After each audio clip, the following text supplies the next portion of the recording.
그럴 거면 그냥 기술자 하세요. 예술가는 못 되겠다. 오늘은 조금 어려운 주제로 이야기를 꺼내볼게요. 예술은 기술보다 높은 가치를 지녔을까? 그림을 그리다 보면 예술과 기술로 나누는 개념 정리를 벗어나 특정한 편견을 갖게 되는 경우가 있어요. 예술의 개념보다 기술을 낮은 카테고리에 놓는 일입니다. 예술가는 전체를 지휘하며 구성을 짜고 창의적인 생각을 펼쳐내는 사람, 구체적인 표현을 실행하는 사람은 창의력이 낮고 기계적인 기술자, 작가 대신 페인팅을 도맡아 하는 조수의 느낌이라는 시각도 있죠. 컨셉을 구상하는 사람과 그리는 역할을 맡는 페인터로 분류하는 경우에요. 관행이라는 명목하에 기술과 예술이 상하관계로 나눠집니다. 아직도 기술과 예술 또는 기술과 창의성으로 분류하고 설파하시는 분들이 많습니다. 이 편견이 자리 잡을수록 기술에 대한 의미가 퇴색되어 전달될 수밖에 없어요. 어떤 주장을 펼치기 위해 오래전부터 존재하는 다른 개념을 낮추는 행위는 근시안적인 판단이라 생각합니다. 서로를 존중하며 공존할 수 있는 방안을 찾기 위해 개념을 정리해 보겠습니다. 관심 있으신 분들은 끝까지 봐주시면 감사드립니다. 아트는 라틴어 아르스와 그리스어 테크네에서 연원합니다. 아르스와 테크네는 특정한 목적을 두고 숙련도로 만들어내는 방향을 뜻하며 기술이 필수로 포함됩니다. 예술의 정의가 없던 시대의 테크네는 기술을 의미했고, 기술은 미술, 목공술, 낚시술, 항해술, 사냥술 등 여러 가지 장르를 포괄했어요. 르네상스 시기부터 테크네는 창조하는 작업과 숙련도가 필요한 기술로 나누어 적용되었어요. 근대와 현대에 이르자 테크네에서 조금 더 세분화된 예술에 대한 정의가 만들어졌죠. 숙련성만을 의미하는 것이 아니다 라는 기준으로 예술은 일률적인 규칙과 법칙만으로 이루어지는 것이 아닌 창조하는 행위가 포함되어 있어야 함을 강조했습니다. 이 기준에 의해 테크네로 크게 묶여있던 미술, 목공술, 낚시술, 항해술, 사냥술 등이 예술과 기술로 나뉘었어요. 그러나 고대에도 미술이 숙련도만으로 할 수 있는 직업은 아니었습니다. 그림을 제대로 그려보신 분들은 공감하실 거라 생각해요. 세분화된 정의만 없었을 뿐 오늘날 예술의 개념으로 미술이 분류되어 왔습니다. 미술 안에서 예술과 기술로 나눈 것이 아니라요, 예술의 개념으로 계속 존재해온 것입니다. 지칭하는 용어만 달라진 것이죠. 그런데 우리가 미술 안에서 다시 예술가와 기술자를 나누는 것이 이치에 맞는 일일까요? 테크네 안에 언제나 미술이 있었습니다.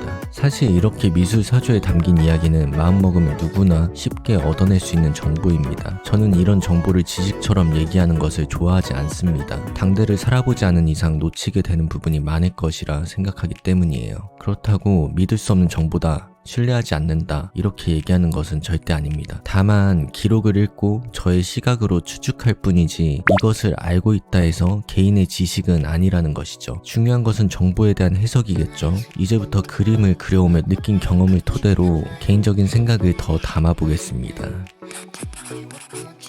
제 ANT 작업실은 아트 앤 테크놀로지의 약자로 만들어졌어요. 예술과 기술은 서로 우위에 있지 않은 평등한 관계이며 애초에 미술에서 서로 떼어놓을 수 없는 동의어와 다름없다는 뜻입니다. 한 장면으로 표현되는 회화 그림에서는 더더욱 그렇습니다. 작가라는 타이틀을 달고 표현에서 뒤로 빠져있는 일은 잘못된 관행이라 생각해요. 예술과 미술, 범위를 좀 더 축소해서 그림의 최종 단계는 결국 표현입니다. 표현으로 생각을 전달하는 것이죠. 자신만의 생각을 전달하는 것에 끝까지 책임을 다해야 진정한 작가라고 생각하고요. 컨셉팀과 드로잉 페인팅 팀으로 이루어진 대규모 상업미술, 벽면이나 천장같이 작업 범위가 넓은 적어도 300호 이상의 회화 작품을 작업할 때는 여기서 예외로 둘 수 있습니다. 물리적으로 혼자서 소화하기 어렵기 때문이죠. 혼자서 감당할 수 있는 작업을 분담하는 것은 창작자가 취해야 할 자세가 아니라고 생각합니다. 이러한 근거와 소신을 담아 아트 앤 테크놀로지를 16년도에 만들고 운영 중입니다. 벌써 10년 다 돼가네.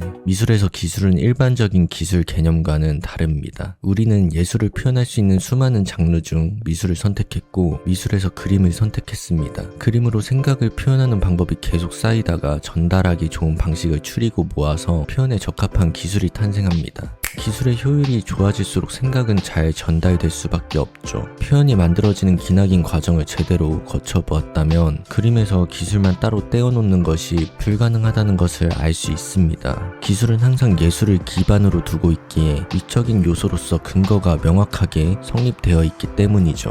이 방식으로 성장한 기술은 예술의 복잡한 개념을 압축해 놓은 표현의 구심점이 됩니다. 오래 그리기만 한다고 늘게 되는 성질이 절대 아닙니다.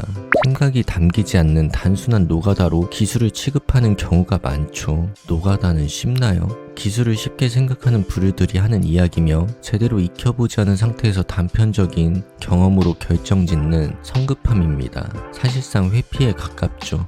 사실적이거나 구체적인 표현에도 충분히 창의성과 의도를 담을 수 있는데 기술로만 받아들이며 거부감을 느끼는 경우는 시각적인 표면성만을 쫓을 때 생기는 단순한 생각이죠. 미술에서 뜻하는 기술은 숙련도를 포함한 창조적 해석에 기반을 두어야 합니다. 기반이 같은데 왜? 표현이 패턴화되고 창의력이 떨어지며 단순 작업으로 인식되는 기술은 미술 방향이 고립되었을 때 일어나는 일입니다.